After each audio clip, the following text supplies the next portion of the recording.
ಇವತ್ತಿನ ಬೆಳವಣಿಗೆ ಬಗ್ಗೆ ಏನು ಹೇಳ್ತೀರಾ ಸರ್ ನೀವು? ತುಂಬ ಸಂತೋಷ ಆಗ್ತಾ ಇದೆ ಮೇಡಮ್ ದಟ್ ಯಾ ಯಾ ಅವರೆಲ್ಲರೂ ಆಚೆ ಬರ್ತಾ ಇದ್ದಾರೆ ಅಂತ. ನಾನು ನಿಮ್ಮನ್ನು ಆವಾಗಲಿಂದ ಅಬ್ಸರ್ವ್ ಮಾಡ್ತಾ ಇದ್ದೀನಿ. ನೀವು ತುಂಬ ಎಮೋಷ್ನಲ್ ಆಗ್ತಿದ್ದೀರಾ. ಯಾಕೆ ಸರ್? ಇಷ್ಟು ಇದೆಲ್ಲ ನಡೆದಿದ್ರು ನೀವು ಎಮೋಷ್ನಲ್ಲು ಪ್ರೀತಿ ಎಲ್ಲ ತೋರಿಸ್ತಿದ್ದೀರಾ, ಯಾಕೆ ಸರ್? ಕಾರಣ ಕೇಳ್ಬೋದಾ? ಪ್ರೀತಿ ನನಗೆ ಚಿಕ್ಕವರು ಹುಟ್ಟಿನಿಂದನೇ ನನ್ನ ಮನಸ್ಸಲ್ಲಿರೋದು. ಇಮೋಷ್ನಲ್ ಅದು ಅವ್ರ ಫೋಟೋಸ್ ಪದೇ ಪದೇ ತೋರಿಸ್ತಾ ಇದ್ದಾರಲ್ಲ, ಅವ್ರನ್ನ ನೋಡಿದ್ರೆ ಕಣ್ಣಲ್ಲಿ ನೀರು ಬಂದುಬಿಡ್ತಾ ಇದೆ. ಸೊ ಅದು ಆಟೋಮೆಟಿಕ್ ಆ ವಾಯ್ಸಲ್ಲಿ ಬಂದುಬಿಡ್ತಾ ಇದೆ ಅಷ್ಟೇ, ಅದು ಬಿಟ್ಟರೆ ಏನಿಲ್ಲ. ಸರ್, ನೀವು ಹೇಳಿದ್ರಿ ನಂದು ಪವಿತ್ರ ಗೌಡದು ಪ್ರೀತಿ ಮಾಡಿ ಲವ್ ಮಾಡಿದ್ರಿ ಅಂತ. ಎಷ್ಟು ವರ್ಷದಿಂದ ನೀವು ಅವ್ರನ್ನ ಪ್ರೀತಿ ಮಾಡಿದ್ರಿ ಸರ್? ವರ್ಷ ಅಂತ ಗಟ್ಟಲೆ ಅಲ್ಲ ಮೇಡಮ್, ನಮ್ಮದು ಪ್ರೀತಿ ಆಗಿರೋದು 2005 ಎಂಡಿಂಗ್ನಲ್ಲಿ ಪ್ರೀತಿ ಆಗಿದ್ದು, 2007 ಮದುವೆ ಆಯಿತು. ಸೊ ಆಲ್ಮೋಸ್ಟ್ 1.5 ಇಯರಲ್ಲಿ ಪ್ರೀತಿ ಕಥೆ ನಡೀತು, ಆಮೇಲೆ ಮದುವೆ ಆಯಿತು. ಪ್ರಪೋಸ್ ನೀವೇ ಮಾಡಿದ್ದ, ಅವ್ರು ಮಾಡಿದ್ದ?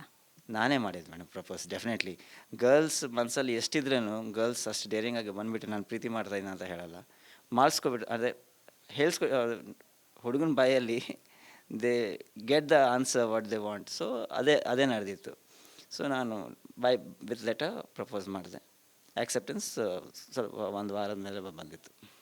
ನೀವು ಅವಾಗಲೇ ಒಂದು ಹೇಳ್ತಾ ಇದ್ರಿ, ನಮ್ಮದು ಅವ್ರದ್ದು ಟೈಮಿಂಗ್ಸ್ ಮ್ಯಾಚ್ ಆಗ್ತಿರ್ಲಿಲ್ಲ ಅಂತ. ಅವ್ರ ಟೈಮಿಂಗ್ಸ್ ಮ್ಯಾಚ್ ಆಗಿಲ್ಲ ಅಂದ್ರೆ ನೀವು ಟೈಮಿಂಗ್ಸ್ ಮ್ಯಾಚ್ ಮಾಡ್ಕೋಬೋದಿತ್ತಲ್ವ ಸರ್?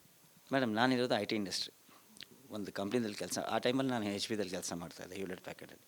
ಸೊ ನಮ್ಮ ಶಿಫ್ಟ್ ಟೈಮಿಂಗ್ಸ್ ಅಂತ ಇರುತ್ತೆ, morning shift, night shift, afternoon shift ಅಂತ. ಸೊ ನನಗೆ ಯಾವ ಶಿಫ್ಟ್ ಬರುತ್ತೋ ತಿಂಗ್ಳಿಗೆ ಒಂದು ಸತಿ ಚೇಂಜ್ ಆಗ್ತಾಯಿತ್ತು. ಮಾರ್ನಿಂಗ್ ಶಿಫ್ಟ್ ಅಂದರೆ ಬೆಳಗ್ಗೆ 6 ಗಂಟೆಗೆ ಆಫೀಸಲ್ಲಿ ಇರಬೇಕಾಗುತ್ತೆ. ನೈಟ್ ಶಿಫ್ಟ್ ಅಂದರೆ ನೈಟ್ 10 ಗಂಟೆಗೆ ಹೋಗಬೇಕಾಗುತ್ತೆ. ಅವ್ರಿಗೆ ಶೂಟಿಂಗ್ ಅದು ಡೈರೆಕ್ಟರ್ ಯಾವ ಥರ ಹೇಳ್ತಾರೋ, ಎಂಥ ಟೈಮಲ್ಲಿ ಇರ್ತಾರೋ, ಒಂದು ಸತಿ ನೈಟ್ ಶೂಟಿಂಗ್ ಇರುತ್ತೆ, ಒಂದು ಸತಿ ಮಾರ್ನಿಂಗ್ ಶೂಟಿಂಗ್ ಇರುತ್ತೆ. ಸೊ ಅದು ನಾನು ಬಂದರೆ ಅವರಿಲ್ಲ, ಅವ್ರು ಬಂದರೆ ನಾನಿಲ್ಲ. ಕ್ಲಾಸಸ್ ಹಂಗೆ ನಡೀತಾ ಇತ್ತು ಮೇಡಮ್. ಸಿನಿಮಾ ಅಂದರೆ ಹೇಟ್ ಮಾಡೋ ನೀವು, ಅವ್ರು ಸಿನಿಮಾಗೆ ಹೋಗ್ತೀನಿ ಅಂದಾಗ ನೀವು ಒಂದು ಪ್ರೀತಿನ ಏನಾದ್ರು ಹೇಳ್ಬೋದಿತ್ತಲ್ವ ಸರ್? ನಾನು ಸಿನಿಮಾ ಹೇಟ್ ಮಾಡ್ತೀನಿ ಅಂತ ನಾನು ಯಾವಾಗಲೂ ಹೇಳಿಲ್ಲ. ಸಿನಿಮಾ ಮಾಡೋರ್ನ ಸಿನಿಮಾ ಮಾಡೋದು ನಾನು ಇನ್ಫ್ಯಾಕ್ಟ್ ನಿಮಗೆ ಎಲ್ಲರಿಗೂ ಹೇಳಿದ್ದೀನಿ. ನಿಜ ಹೇಳಬೇಕಂದ್ರೆ ಅವ್ರು ಮಗು ಹುಟ್ಟಾದ್ಮೇಲೆ ನನಗೆ ಹೇಳಿದ್ರು ನನಗೆ ಫಿಲಿಮ್ ಇಂಡಸ್ಟ್ರಿದಲ್ಲಿ ಹೋಗಬೇಕು. ಇನ್ಫ್ಯಾಕ್ಟ್ ನಾನೇ ಅವ್ರಿಗೆ ಹೇಳಿದೆ, ಹೋಗು ಮಾಡು. ಬಟ್ ನಾನು ಯಾವಾಗಲೂ ಹೇಟ್ ಮಾಡಿರಲಿಲ್ಲ. ಬಟ್ ಅದೇ ಅವರು ಸ್ವಲ್ಪ ಅಡ್ಜಸ್ಟ್ ಮಾಡ್ಕೋಬೇಕಾಗಿತ್ತು, ನಾನು ಸ್ವಲ್ಪ ಅಡ್ಜಸ್ಟ್ ಮಾಡ್ಕೋಬೇಕಾಗಿತ್ತು. ಬಟ್ ಆ ಟೈಮಲ್ಲಿ ಇಬ್ಬರಿಗೂ ಪೀಕಲ್ಲಿದ್ವಿ ಇಬ್ಬರೂ. ನಾನು ಪ್ರಮೋಷನ್ ಪೀಕಲ್ಲಿದ್ದೀನಿ, ಅವರು next film to next movie, next movie to next movie ಅಂತ ಅವ್ರು ಮುಂದೆ ಹೋಗ್ತಾಯಿದ್ರು. ನಮ್ಮ ಇಂಡಸ್ಟ್ರಿದಲ್ಲಿ ನಾನು ಮುಂದೆ ಹೋಗ್ತಾಯಿದ್ದೆ, ಅವ್ರ ಇಂಡಸ್ಟ್ರಿದಲ್ಲಿ ಅವ್ರು ಮುಂದೆ ಹೋಗ್ತಾಯಿದ್ರು. ನಾನು ಬಿಟ್ಟರೆ ಯಾರು ನೋಡ್ಕೊತಾರೆ, ಅವ್ರು ಬಿಟ್ಟರೆ ಯಾರು ನೋಡ್ಕೊತಾರೆ ಅಂತ ಆ ಮೈಂಡ್ ಸೆಟ್ ಬಂದುಬಿಡ್ತು. ನೀವು ಟೈಮಿಂಗ್ಸ್ ಅನ್ನೋದ್ರಲ್ಲೇ ಡೈವರ್ಸ್ ಆದ್ರಲ್ವಾ? ಟೈಮಿಂಗ್ಸಲ್ಲಿ ಓಕೆ ಹಿಂಗೆ ಆದಿ ತಪ್ತಿದೆ, ನಮ್ಮದು ಡೈವರ್ಸ್ ಆಗ್ತಿದೆ ಅನ್ನೋ ಟೈಮ್ ಬಂದಾಗ ನೀವೇ ಸ್ವಲ್ಪ ಓಕೆ, ಅವರು ಆ ಟೈಮಿಂಗ್ಸ್ಗೆ ಅಡ್ಜಸ್ಟ್ ಆಗಲಿಲ್ಲ ಅಂದಾಗ ನೀವೇ ಆಗ್ಬೋದಿತ್ತಲ್ವಾ ಅಂತ. ಆಗ್ಬೋದಿತ್ತು madam. But the thing is, ಆ ಟೈಮಲ್ಲಿ ನೋಡಿ, ನಾನು IT ಇಂಡಸ್ಟ್ರಿಯಲ್ಲಿ ತುಂಬ ವರ್ಷದಿಂದ ಕೆಲಸ ಮಾಡ್ತೀನಿ. ನನ್ನ ಕೆಳಗಡೆನೂ ತುಂಬ ಜನ ಕೆಲಸ ಮಾಡ್ತಾಯಿದ್ರು. ನನಗೆ ಒಂದು ಟೀಮ್ ಇತ್ತು. ಆ ಟೈಮಲ್ಲಿ ನಾನೇ ಕಾಂಪ್ರಮೈಸ್ ಮಾಡ್ಕೊಬಿಟ್ರೆ ತಿರ್ಗಾ ನನಗೆ ಆ ಜಾಬ್, ಆ ರೆಸ್ಪಾನ್ಸಿಬಿಲಿಟೀಸು ಬೇರೆ ಕಂಪ್ನಿಯಲ್ಲಿ ಹೋಗಬೇಕು ಅಂದರೆ ತಿರ್ಗಾ ಕೆಳಗಡೆಯಿಂದ ಬಿಲ್ಡಪ್ ಮಾಡಬೇಕು. ಸೊ ಅದು ನಾನು ಕಾಂಪ್ರಮೈಸ್ ಮಾಡೋಕ್ಕೆ ಹೋಗಿರಲಿಲ್ಲ. ಅವರು ತಿರ್ಗಾ ನಾನು ಮೂವೀಸ್ ಎಲ್ಲ ಬಿಟ್ಬಿಟ್ಟು ತಿರ್ಗಾ ಫಿಲ್ಮ್ ಇಂಡಸ್ಟ್ರಿ ಬಂದರೆ ನನಗೆ ಬೇರೆಯವ್ರಿಗೆ ಕೆಲಸ ಕೊಡ್ತಾರೋ ಇಲ್ವೋ ಅಂತ ಅವ್ರ ಮೈಂಡ್ ಸೆಟ್ ಆ ಥರ ಇತ್ತು. ಸೊ ಇಬ್ರಿಗಿಬ್ರು ಅವರು ಬಿಟ್ಟಿಲ್ಲ, ನಾನು ಬಿಟ್ಟಿಲ್ಲ. ಅದರಿಂದನೇ ಮೇನ್ ಕ್ಲಾಶ್ ಆಯಿತು. ಇದೆಲ್ಲ ಆದಮೇಲೆ ಎಲ್ಲ ಕೇಳೋ ಕ್ವಶನ್ಸು, ಪವಿತ್ರ ಗೌಡ ದರ್ಶನ್ ಅವರ ಸ್ನೇಹ ಸಂಬಂಧ ಗೊತ್ತಿಲ್ಲ, ಬಟ್ ನೀವೇನು ಹೇಳ್ತೀರಿ ಮೇಡಮ್? ನನಗೆ ಅದು ಒಂದು ಸ್ನೇಹನೇ ಅನಿಸುತ್ತೆ, ಫ್ರೆಂಡ್ಶಿಪ್ ಅನಿಸುತ್ತೆ, ಮ್ಯೂಚುವಲ್ ಅಂಡರ್ಸ್ಟ್ಯಾಂಡಿಂಗ್ ಇದೆ, ಕೇರಿಂಗ್ ಅನಿಸುತ್ತೆ. They boat understand each other.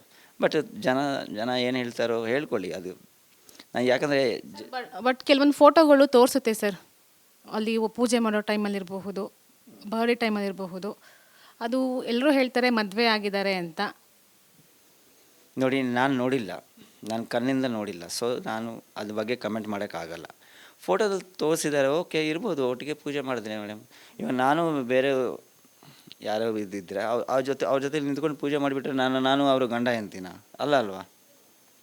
ಅದು ಇರ್ಬೋದು. ಬಟ್ ಏನು ನಿಜನೋ ಇದ್ರ ಬಗ್ಗೆ ನನಗೆ ಗೊತ್ತಿಲ್ಲ. ಬಟ್ ನನಗೆ ಏನು ಗೊತ್ತು ಅಂದರೆ they are very good friends, mutual friends, and they care for each other. That's all I feel. ಅವರು ಒಂದು ಪೋಸ್ಟ್ ಹಾಕಿರ್ತಾರೆ ಪವಿತ್ರ ಗೌಡ, ಆವಾಗ ಕಮೆಂಟ್ ಮಾಡ್ತಾರೆ ವಿಜಯಲಕ್ಷ್ಮಿ. ಸೊ ಅದ್ರ ಬಗ್ಗೆ ನನಗೆ ಗೊತ್ತಿಲ್ಲ. ಏನು ಕಮೆಂಟು ಹೇಳಿ?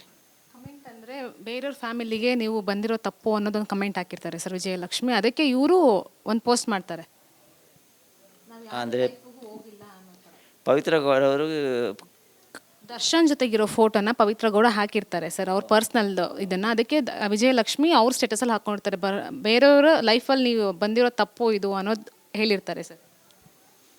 ಇದ್ರ ಬಗ್ಗೆ ನಾನೇನು ಹೇಳಲಿ ಮೇಡಮ್ ನೋಡಿ. ನೀವು ಅವ್ರ ಇನ್ಸ್ಟಾಗ್ರಾಮ್ ಫಾಲೋ ಮಾಡಲ್ವಾ sir? Nothing, not even Darshan's, not even Pavithra Gowda's, not even Vijayalakshmi. ನಾನು ಯಾರದು ಫಿಲ್ಮ್ ಇಂಡಸ್ಟ್ರಿದು ಯಾವುದು ನಾನು ಫಾಲೋ ಮಾಡೋದೇ ಇಲ್ಲ. ಹಾಂ, ಯೂಟ್ಯೂಬಲ್ಲಿ ಒಂದೊಂದು ಸತಿ ಸಾಂಗ್ಸ್ ನೋಡ್ತೀನಿ, ಒಂದು ಸತಿ ನ್ಯೂಸ್ಗಳು ನೋಡ್ತೀನಿ, ಬಿಟ್ಟರೆ ಮಾತ್ರ ಫಾಲೋ ಯಾರಿಗೂ ಮಾಡಲ್ಲ. ಇನ್ನೊಂದು ಸರ್ ಹೇಳೋದಂದರೆ, ಈಗ ಪ್ರತಿಯೊಂದು ತಂದೆಗೂ ಮಗಳ ಮೇಲೆ ಒಂದು ಅಟ್ಯಾಚ್ಮೆಂಟ್ ಇದ್ದೇ ಇರುತ್ತೆ. ಈಗ ನಿಮ್ಮ ಮಗಳು ಒಂದು ಮೇಜರ್ಗೆ ಬಂದಿದ್ದಾರೆ, ಮಾತಾಡಬೇಕಾದಾಗ ಯಾವುದ್ರ ಬಗ್ಗೆ ಮಾತಾಡ್ತೀರಾ ಏನು ಸರ್? ಅವ್ರ ಫ್ಯೂಚರ್ ಬಗ್ಗೆ, ಫ್ಯೂಚರ್ ಪ್ಲ್ಯಾನ್ಸ್ ಬಗ್ಗೆ, ನಡೀತಾ ಇರೋದ್ರ ಬಗ್ಗೆ ಅಷ್ಟೇ. ಒಂದು ಸ್ವಲ್ಪ ಪವಿತ್ರ ಅವ್ರ ಬಗ್ಗೆನೂ ಒಂದು 2-3 ಮಾತುಗಳು ನಡೀತವೆ ಅಷ್ಟೇ. ಅದು ಬಿಟ್ಟರೆ ಇನ್ನೇನು ಮಾತಾಡ್ತೀವಿ ಮೇಡಮ್, ಅಷ್ಟೇ ಮಾತಾಡ್ತೀವಿ. ಜೈಲಿಗೆ ಹೋಗಿ ಬಂದಿದ್ದರಿಂದ ನೀವು ಪವಿತ್ರ ನಿಮ್ಮ ಮಗಳ ಜೊತೆ ಮಾತಾಡಿಲ್ವಾ ಸರ್? ಮಾತಾಡಿದ್ದೀನಿ. ಪವಿತ್ರ ಅವರು ಜೈಲಲ್ಲಿ ಇರುವಾಗ ಒಂದು ಸತಿ ನನ್ನ ಮಗಳ ಹತ್ರ ಮಾತಾಡಿದೆ. She is very strong, my daughter is very strong and she set.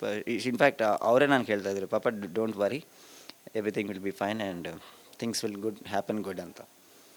And my daughter is she is very matured and very positive thinking. So ಅದು ನಿಮ್ಮ ಮಗಳಿಂದ ನೀವು ಮತ್ತೆ ಪವಿತ್ರ ಗೌಡ ಒಂದಾಗೋ ಸಾಧ್ಯತೆ ಇದೆಯಾ? ಅದು ಅದು ಗೊತ್ತಿಲ್ಲ ಮೇಡಮ್. ಅದು ಯಾಕೆಂದರೆ ಇವಾಗ ಅವರು ಒಂದು ಮೈನರ್ಗೆ ಬಂದಿದ್ದಾರೆ, ಸೊ ಒಂದು ಮಗಳಿಗೋಸ್ಕರ ಇಬ್ಬರು ಒಂದಾಗಬೇಕು ಅನ್ನೋ ಒಂದು ಆಲೋಚನೆ ಏನಾದ್ರು ಇದೆಯಾ? ಹಾಂ, ನನ್ನ ಕಡೆಯಿಂದ ಮುಂಚೆನೇ ಹೇಳಿದ್ದೀನಿ, I keep on waiting. But definitely if Pavithra wants to change her mindset and she wants to come back, ಬರಲೇಬೇಕು ಅಂದರೆ ಐ ಆಮ್ ಆಲ್ವೇಸ್ ರೆಡಿ. ನೀವು ಅವಾಗಲೇ ಹೇಳಿದ್ರಿ ಪವಿತ್ರ ಗೌಡದ್ದು ಟ್ಯಾಟೂ ಇನ್ನೂ ಇದೆ ನನ್ನ ಹತ್ರ ಅಂತ, ನೀವು ತೋರಿಸ್ಬೋದಾ ಒಂದು ಸಾರಿ? ಅವ್ರ ಹೆಸರು ಟ್ಯಾಟೂ ಇದೆ ಮೇಡಮ್, ನನ್ನ ಮಗಳ ಹೆಸರು ಅವ್ರ ಹೆಸರು ಟ್ಯಾಟೂ ಇದೆ. ಬಟ್ ಅದು ಹಿಂದೆ ಬೆನ್ನ ಮೇಲೆ ಇದೆ ಮೇಡಮ್, ಹಿಂಗೆ ಓಪನ್ ಮಾಡಿ ತೋರಿಸೋದು.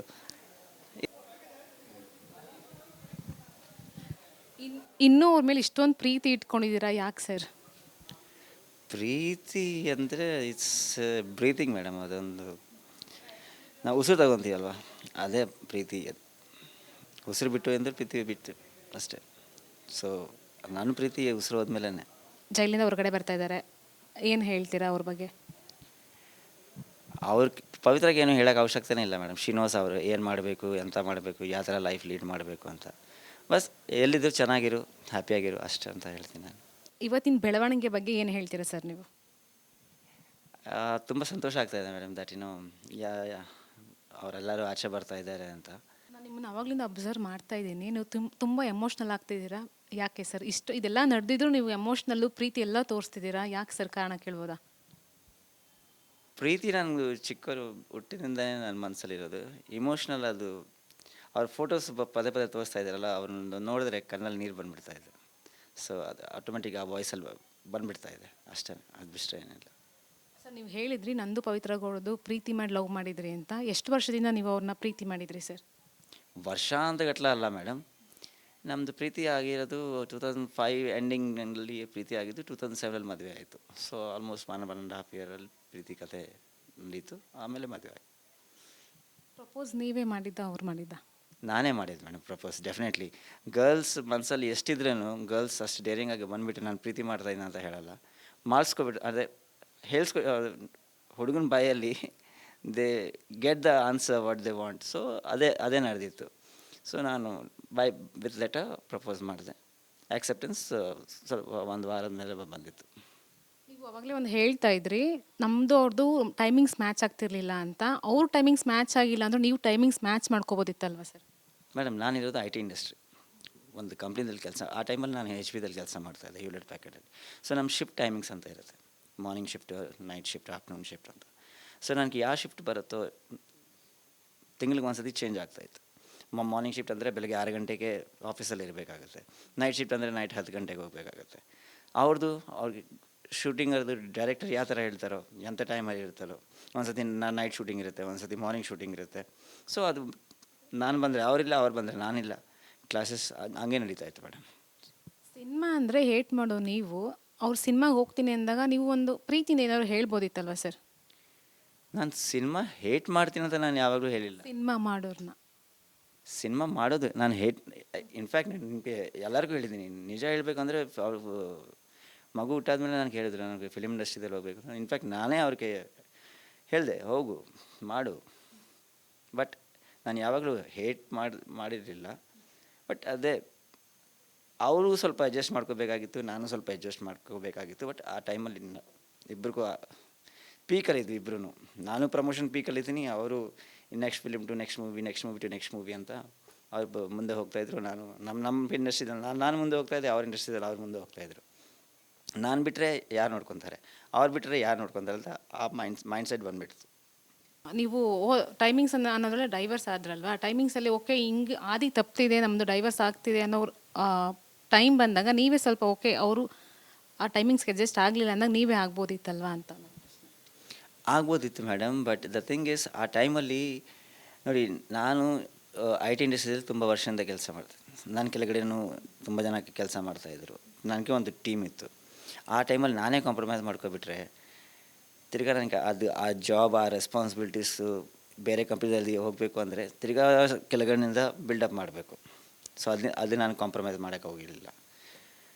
ಅವರು ತಿರ್ಗಾ ನಾನು ಮೂವೀಸ್ ಎಲ್ಲ ಬಿಟ್ಬಿಟ್ಟು ತಿರ್ಗಾ ಫಿಲ್ಮ್ ಇಂಡಸ್ಟ್ರಿ ಬಂದರೆ ನನಗೆ ಬೇರೆಯವ್ರು ಕೆಲಸ ಕೊಡ್ತಾರೋ ಇಲ್ವೋ ಅಂತ ಅವ್ರ ಮೈಂಡ್ ಸೆಟ್ ಆ ಥರ ಇತ್ತು.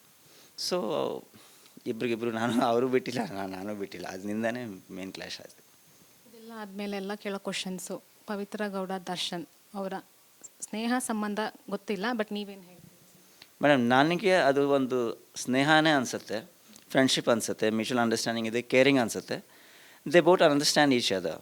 ಬಟ್ ಜನ ಏನು ಹೇಳ್ತಾರೋ ಹೇಳ್ಕೊಳ್ಳಿ. ಅದು ನಾನು ಯಾಕಂದರೆ ಬಟ್ ಕೆಲವೊಂದು ಫೋಟೋಗಳು ತೋರಿಸುತ್ತೆ ಸರ್, ಅಲ್ಲಿ ಪೂಜೆ ಮಾಡೋ ಟೈಮಲ್ಲಿರಬಹುದು, ಬರ್ಡೇ ಟೈಮಲ್ಲಿರಬಹುದು, ಅದು ಎಲ್ಲರೂ ಹೇಳ್ತಾರೆ ಮದುವೆ ಆಗಿದ್ದಾರೆ ಅಂತ.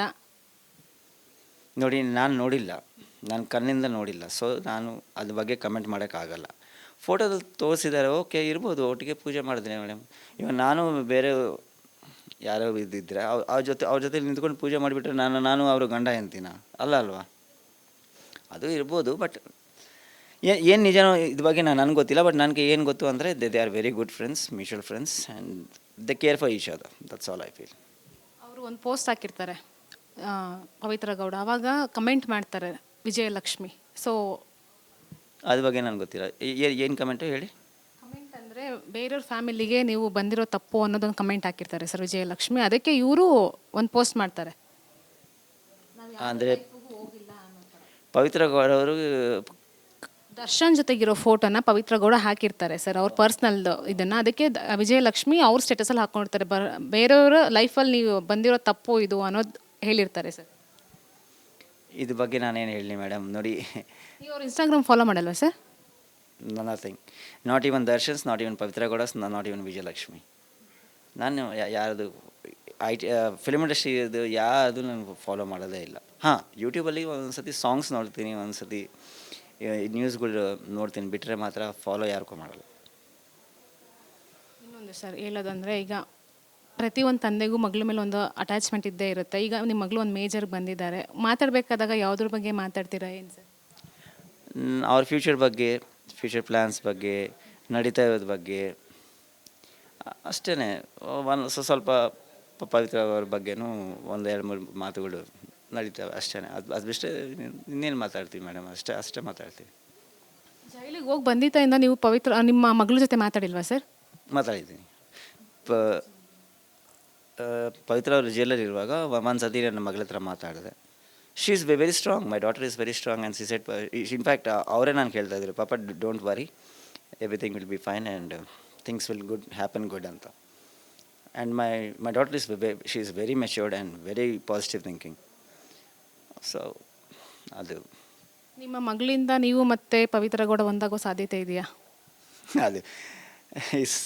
ಅದು ಗೊತ್ತಿಲ್ಲ ಮೇಡಮ್. ಅದು ಯಾಕೆಂದರೆ ಇವಾಗ ಅವರು ಒಂದು ಮೈನರ್ಗೆ ಬಂದಿದ್ದಾರೆ. ಸೊ ಒಂದು ಮಗಳಿಗೋಸ್ಕರ ಇಬ್ಬರು ಒಂದಾಗಬೇಕು ಅನ್ನೋ ಒಂದು ಆಲೋಚನೆ ಏನಾದ್ರು ಇದೆಯಾ?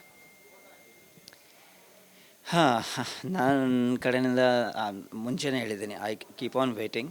But definitely if Pavithra wants to change her mindset and she wants to come back, ಬರಲೇಬೇಕು ಅಂದರೆ ಐ ಆಮ್ ಆಲ್ವೇಸ್ ರೆಡಿ. ನೀವು ಅವಾಗಲೇ ಹೇಳಿದ್ರಿ ಪವಿತ್ರ ಗೌಡದು ಟ್ಯಾಟೂ ಇನ್ನೂ ಇದೆ ನನ್ನ ಹತ್ರ ಅಂತ, ನೀವು ತೋರಿಸ್ಬೋದಾ ಒಂದು ಸಾರಿ? ಅವ್ರ ಹೆಸರು ಟ್ಯಾಟೂ ಇದೆ ಮೇಡಮ್. ನನ್ನ ಮಗಳ ಹೆಸರು, ಅವ್ರ ಹೆಸರು ಟ್ಯಾಟೂ ಇದೆ. ಬಟ್ ಅದು ಹಿಂದೆ ಬೆನ್ನ ಮೇಲೆ ಇದೆ ಮೇಡಮ್, ಹಿಂಗೆ ಓಪನ್ ಮಾಡಿ ತೋರಿಸೋದು.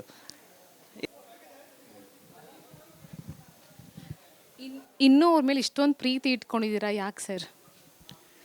ಪ್ರೀತಿ ಅಂದರೆ ಇಟ್ಸ್ ಬ್ರೀತಿಂಗ್ ಮೇಡಮ್. ಅದೊಂದು ನಾವು ಉಸಿರು ತಗೊತೀವಲ್ವ, ಅದೇ ಪ್ರೀತಿ. ಉಸಿರು ಬಿಟ್ಟು ಅಂದರೆ ಪ್ರೀತಿ ಬಿಟ್ಟು ಅಷ್ಟೇ. ಸೊ ನಾನು ಪ್ರೀತಿ ಉಸಿರು ಹೋದ್ಮೇಲೆ. ಜೈಲಿಂದ ಹೊರಗಡೆ ಬರ್ತಾ ಇದ್ದಾರೆ, ಏನು ಹೇಳ್ತೀರಾ ಅವ್ರ ಬಗ್ಗೆ? ಅವ್ರ ಪವಿತ್ರಕ್ಕೆ ಏನು ಹೇಳೋಕ್ಕೆ ಅವಶ್ಯಕತೆನೇ ಇಲ್ಲ ಮೇಡಮ್. ಶ್ರೀನಿವಾಸ್ ಅವರು ಏನು ಮಾಡಬೇಕು, ಎಂತ ಮಾಡಬೇಕು, ಯಾವ ಥರ ಲೈಫ್ ಲೀಡ್ ಮಾಡಬೇಕು ಅಂತ. ಬಸ್ ಎಲ್ಲಿದ್ದರೂ ಚೆನ್ನಾಗಿರು, ಹ್ಯಾಪಿಯಾಗಿರು ಅಷ್ಟೇ ಅಂತ ಹೇಳ್ತೀನಿ ನಾನು.